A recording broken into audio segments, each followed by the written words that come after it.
Yes, people, what's going on? Welcome back to the club. Hope you guys are all doing well. We are brought to you yet again by the wonderful people at NordVPN, and we have some exclusive offers for you guys. You definitely need a VPN. You use online services, you use your phone, you use your laptop, you need a VPN service. Head to nordvpn.com/the club, and you will get some exclusive offers. You can get 40% off. You get 30 days money back guarantee as well. It's absolutely incredible. Some great offers over there.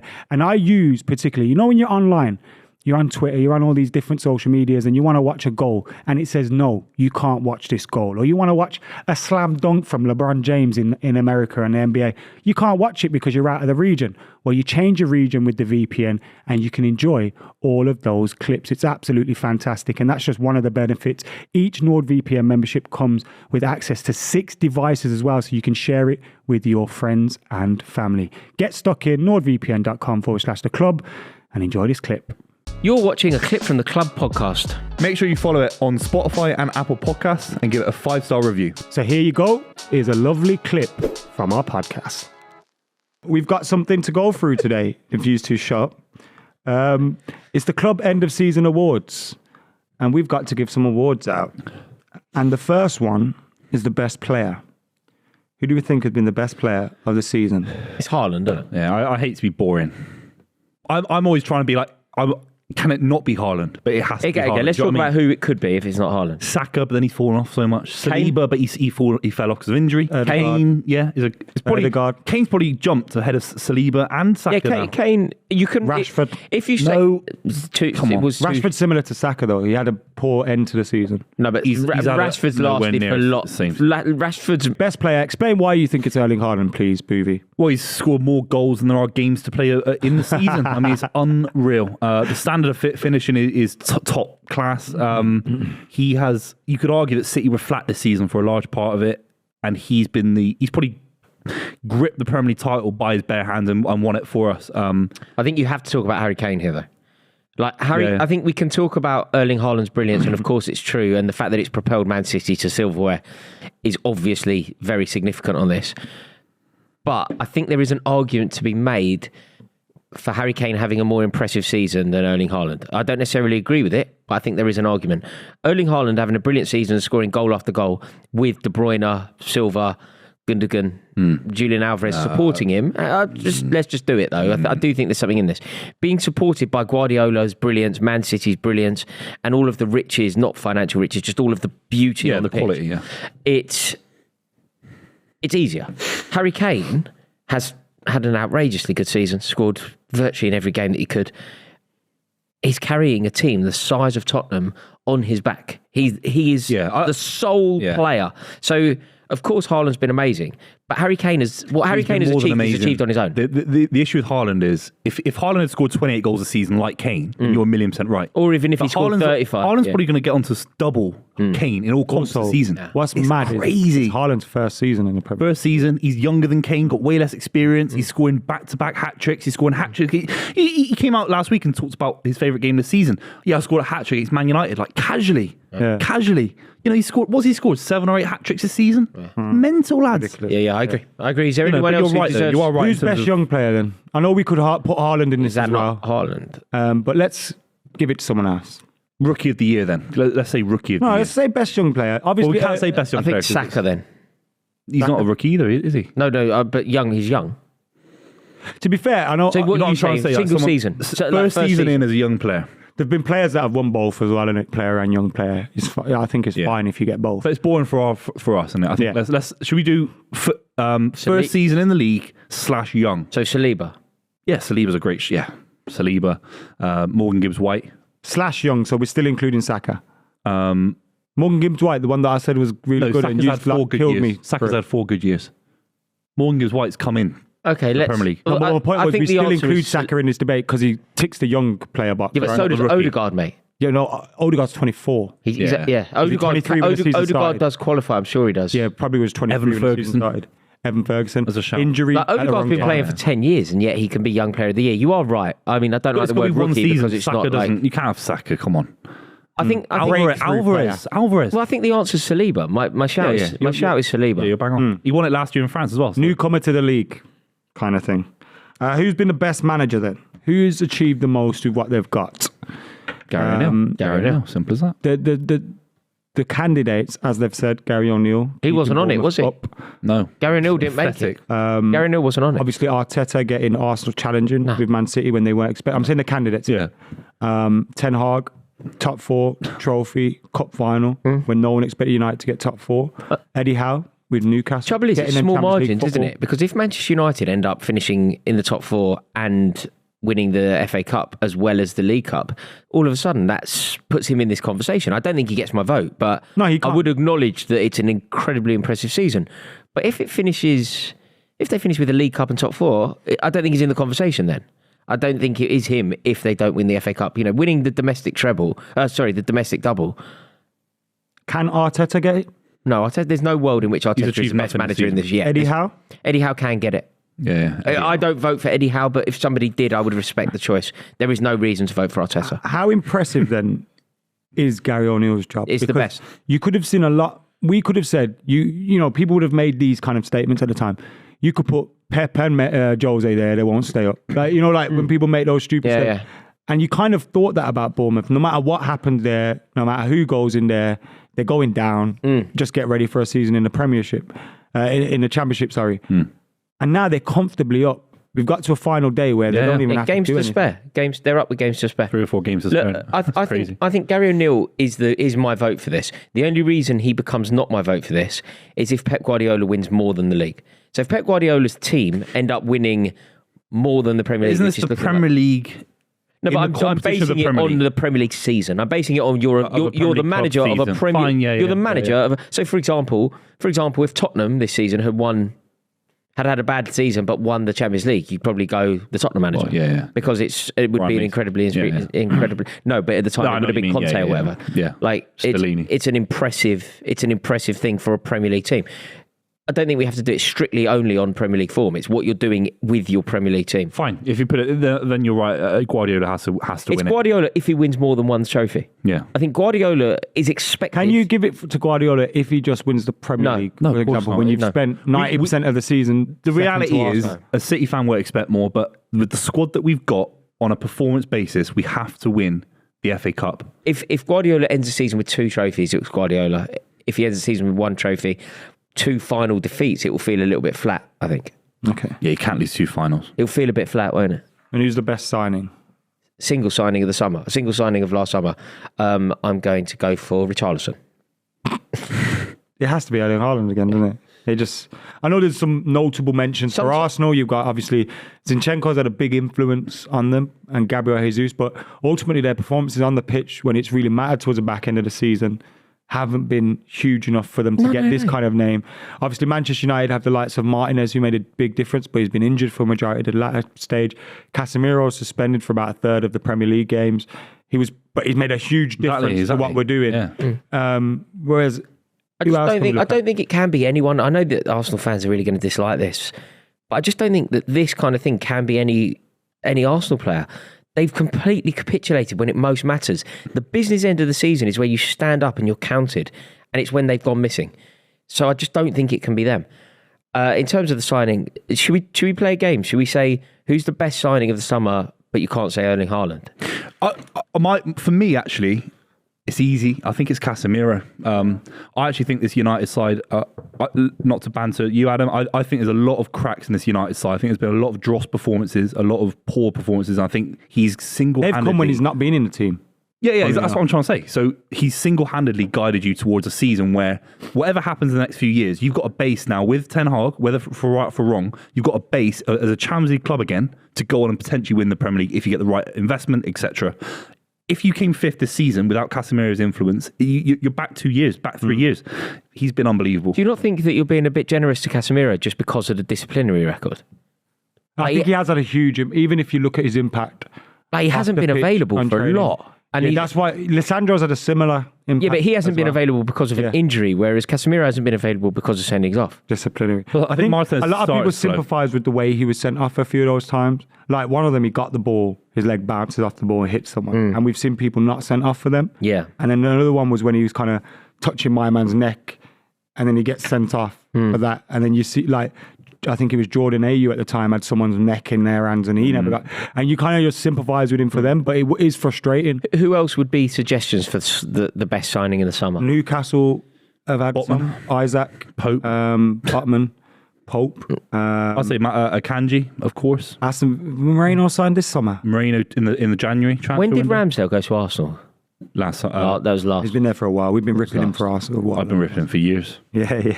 When did I'm just trying to like who else? Who I feel like we're missing. Cody people. Hakpo? No, nowhere near. Who else do we need to? Morgan mention? Gibbs-White?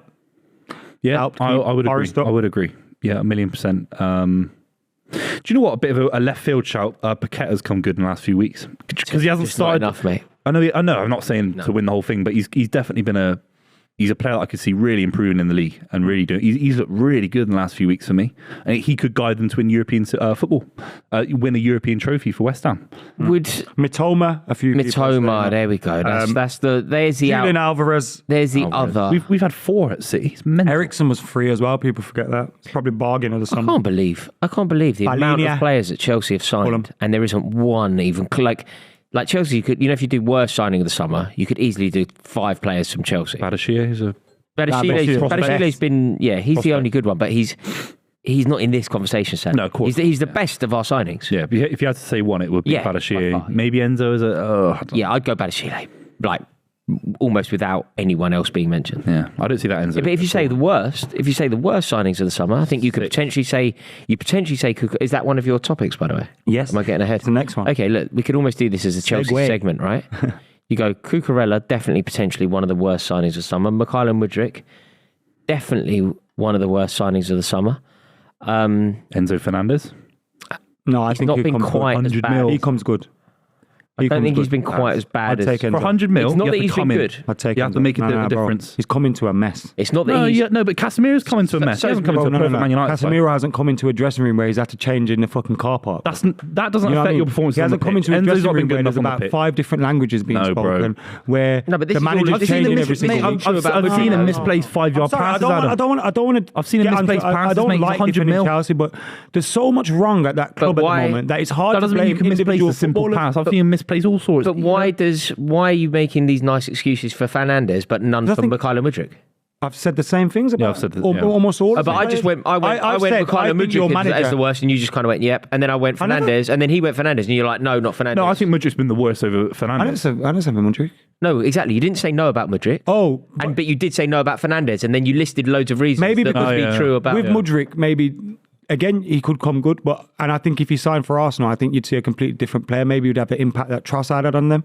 But do you think that really? It's coming to a mess, bro. Adam, do you really think that? Yes, man. You think Mudryk comes in and makes the same difference that Trossard makes? Yes. It's weird how you think he would have been incredible. Who are you watching, bro? Who do you watch every week? Mudryk's look at the terrible, managers man. Are important, bro. If Enzo Fernandez signed for Manchester City, Manchester United, if he signed for Liverpool, if he signs for anyone with a settled manager, I promise you. So a settled manager means you take a touch and it takes you 10 yards wide. Basics of football. Why do you think Chelsea are this bad?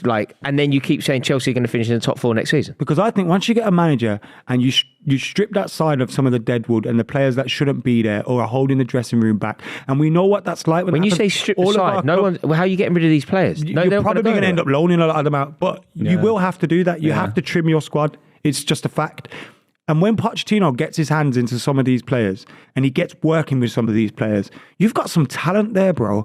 Enzo Fernandez in that midfield can be one of your midfielders for the foreseeable future. The same, Raheem Sterling to a certain extent. We're not seeing the real Raheem Sterling either. He's another signing, worst signing. And I think he will come good for Pochettino as well. I think there's a lot of signings there. Now, there will be some that still fail. But I think a lot of it will come down to the start of life. Do you know what I'm trying to say, Adam? So Badashir comes in, what was it, 20 mil? 25 mil? Right. You can sit there and say, in 2024, he could become a world-class centre-back. And I see that. For 100 million quid, if you sign Enzo Fernandez, he has to come on, he has to get Chelsea 5 places up the league. Being impactful, isn't it? He's not done anywhere near enough. Okay, from a different perspective then, Jack Grealish spent most of his life in the Premier League, a few years in the Championship. He went to Man City. He found it difficult at first, and he went into a Manchester City squad and side that was settled and have one of the best coaches in the world. Yeah.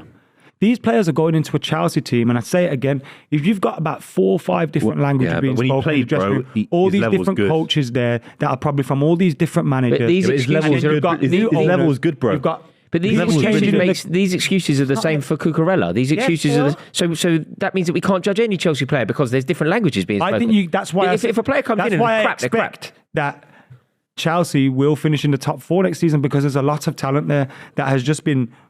And look, some of these signings won't work out. I'm not saying all of them will, but there's a lot of talent there, and a decent coach goes there, and I think he gets the best out of them. Now, you could argue with the influence of Todd Bowley and potentially trying to chuck money after money after money at things, that might affect the manager. That might make their position a little bit more difficult. If you buy, look, Mudrik's a Champions League winger. He's playing for Shakhtar in the Champions League against Real Madrid. If he comes into a changing room, they all speak Japanese. You should still be able to take a decent touch, and whip it out. And you don't realise this. I've seen Marcus Rashford last season, in a Manchester United side when Ralph Rangnick was there. Everything's falling apart. The fans hate being at the games. None of the players really want to be there. They're all focusing on next season. Marcus Rashford stank the joint out, bro. And I was sitting here with you, like when we were debating these things about Rashford, saying Marcus Rashford's going to score 30 goals next season, and being told actually he's not. His crap is I never finished. said that. But I was, you know what I mean? No, We had these debates about Rashford a lot, and now he's come seen it good with Rashford. because you've seen a manager settle. Yeah, I'm not. Settle the You're team, comparing settle the squad. Mudrik's got the potential to do a Rashford. No, I'm not. What I'm saying is, don't judge all these players on their form this season. But the reason I'm That's saying all I'm that, saying. yeah, but you're going with a fair point about them as players, as human beings. We're just talking about the transfers. I'm on about players as The well. transfers come in; they cannot be that bad. You cannot have You 100 million like on you keep bringing up midfielder. like you've seen him misplace passes and stuff. Yeah. These things happen because players lose their confidence.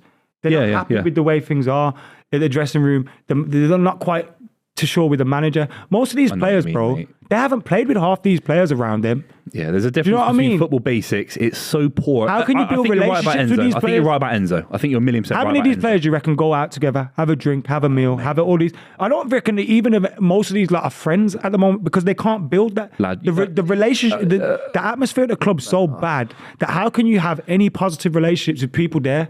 Like, how can the manager go, right, lads? I don't know. We're going to go fucking for a meal. Let's go. And everyone, like, I don't see I that. should be able to invite Mudryk to Hackney Marshes to play a game tomorrow, and he should be able to take a decent touch and score a worldie. Do you know what I mean? That's the quality of player that they've signed. He's not a 5 million gamble from the Championship. He's an 85 million quid winger. His basics at football are so poor, man. They're shocking.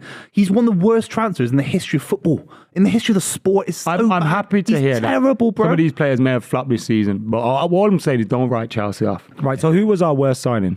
Mudryk. Yeah. All right. All Sterling, all Cucurella, all Koulibaly, or Fofana. He had a big injury, though. He's been terrible, mate. He's another one, 5 yard Madueke? passes. Yeah, he's been good. On our scale of things, he's been very good. Yeah. On our scale of things. Biggest overachievers? Bournemouth, Arsenal. Overachieving. I'm just chucking out some names. Arsenal. Aston Villa, especially from where Unai Emery took Overachieving. Overachieving, yeah. It's such an Brighton. Bournemouth. it feels such a patronising thing to say that Arsenal have overachieved by finishing second. They have, haven't they? That's the standard of the club. But A lot of us would have argued they don't get top 4 this season. yeah, but I don't think their fans would want to hear us say that they've overachieved by competing Arsenal for the fans, league. Yeah, but you say that. I've had nothing but Arsenal fans telling me that they've overachieved this season. Yeah, And man, they say that now. I think second's a good But achievement. there's something and- different between them saying it about themselves and us saying it. Like hearing it from a Chelsea fan, you've done well. You've done well to finish second. You've done well to create an illusion of a title race. You've done well to still be in it and like basically throw it away with 8 or 9 games left. Yeah. That's really patronising, I think. Yeah. But I think it's true. A lot of people said Richarlison for our worst signing, by the way. But biggest overachievers, I've got to go with Gary O'Neill. I can't even say a team. I've just got to say him. Because they were overachieving before he got there. Bournemouth, O'Neill. Who else have overachieved this season? You're right. I mean, West Ham winning European silverware is massive for them. But in the league, They won't sense, win they that game. haven't. They won't. No, not for me. It's that classic thing. Like Middlesbrough, when they got there, it's the weight of it. Underachievers? Underachievers, Chelsea, surely. Football Club. Shout out to Liverpool. They nearly won a quadruple and then they're 5th. Yeah. that's Getting banged as well today. So, yeah, for me, it's Liverpool underachieving, not making the Champions League, Not biggest, not winning though. any silverware. No, not bigger than Chelsea, not finishing in the top half. But if there was 2 more weeks in the season, they get relegated. Chelsea. That's how bad it is. yeah, All right, Chelsea. I think it's a tap in for Chelsea, isn't it? Tap Yeah. in. Favourite moment of the season. I'm sure we'll all have different moments here because I know mine. different perspective going. I mean, Brentford 4, United 0. I predicted that on the big YouTube channel that we won't talk about. See, rent free, bruv. He can't even. His team are about to win the league. treble. His team are about to win the league, treble. and he wants to talk about Man United. Because if we win And the that Champions League, I'll happened talk in about that game on the week stream. 2, by the way. Game week 2. I'm bitter, mate. I hold on to Yeah, things. I can tell. I hold on to things. My favourite moment of the season was Marcus Rashford's winner against Manchester City. What, the one that was Cheat. offside? You're actually a The one that was a goal and won, and I was in the stands. Nah. That's my favourite moment because I was there. Nah, take it back. Nothing like those games. Well, the cheating one. Yeah, it's even better when you cheat. Of course. Isn't it, Raw? Yeah. You know when you handball it? Or Your you moment of the dive or season is something? when you cheated. Yeah. Beating City is for Adam's moment it of all. the season to be beating City. No, he didn't say that. Rashford's It goal. was about Rashford cheating. It wasn't about beating City. Yeah, like that Rashford moment in the cheating. stands, 85th minute winner against City. Do you know Yeah, what? I can see why you do you enjoyed know it. It was what a big my moment. of the season is? Last Not 10 years necessarily not happening. not necessarily the moment I enjoyed that much, but the biggest moment of this season. Do you know what it actually is? I'm trying to think of all of the biggest things that have happened this season, and I can think of two that are historic. One is what what Liverpool did to Manchester United at Old Trafford. 7, yeah. Yeah, the 7-0 game at Anfield, sorry. The other thing that is just like historic, never been done again. Do you know what one of the biggest moments of the season is? It's Cristiano Ronaldo on Piers Morgan.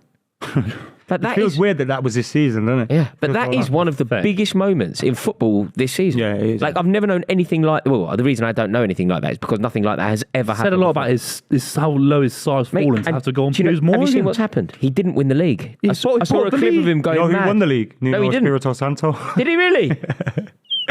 Spurs' manager.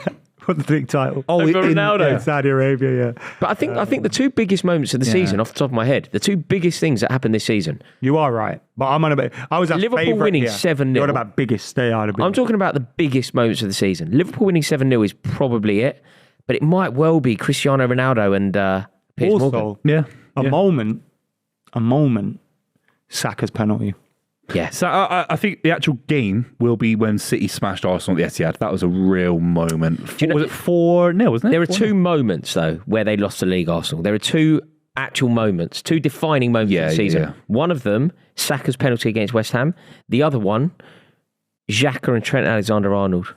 Yeah. When Xhaka started a fight with Alexander-Arnold, Arsenal- Anfield woke up, Yeah. the game finished. I know at draw. Arsenal fans that were there and they say, no, it never did nothing. I thought, But no, he did. What world you live even in? if he did nothing, he still allowed a conversation to happen and a storm to build and Yeah. Alexander-Arnold to get fired up. even on the pitch, yeah. Yeah, million. Favourite club stream this season?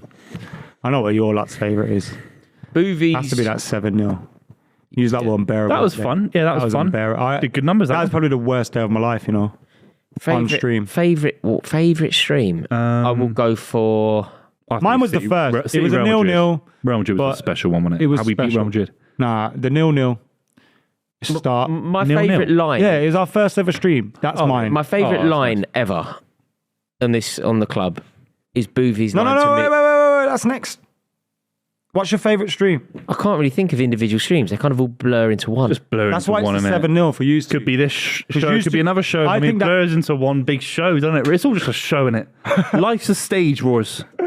Life's a Like stage. near the cabaret, charm. I think What's that? I think that 7-0. You slag me off about is kind of independent like cinema when you do that. what is great about our shows. Like when one of our teams are having it, Yeah. and I was on the receiving end that time, but Yeah. like if Chelsea are getting it or City are getting it, and the other two are giving it to them, that is it's quite funny. It's horrible when you're in the moment. Yeah, it's hard. But- And it's hard. Yeah, it's unreal. All right, your favourite club clip or moment, Rory? You've got. I mean, the one that really made me laugh was Buvey to me. You know, when we were talking, it was recent, but you know, when we were talking what about top 1% of sex on? when I said that I am rightly said that I am in the top 1% of people at sex, at demonstrating sexual skill, I am number one. Buvey's retort to that was very entertaining. I thought it was a very quick, truthful line. And a lot of people, do you know, funnily enough, on my Instagram account today, I had a moment in the garden where I just read 442. It's great bit in there with Aaron Winter. Do you remember Aaron Winter played for Lazio, Holland? So I was just reading that. I put the picture up. So many people replied to the clip of my picture of 442 magazine with "Lucky Mrs. Jennings." That's hilarious. Yeah, I liked Buvey's TV license rant.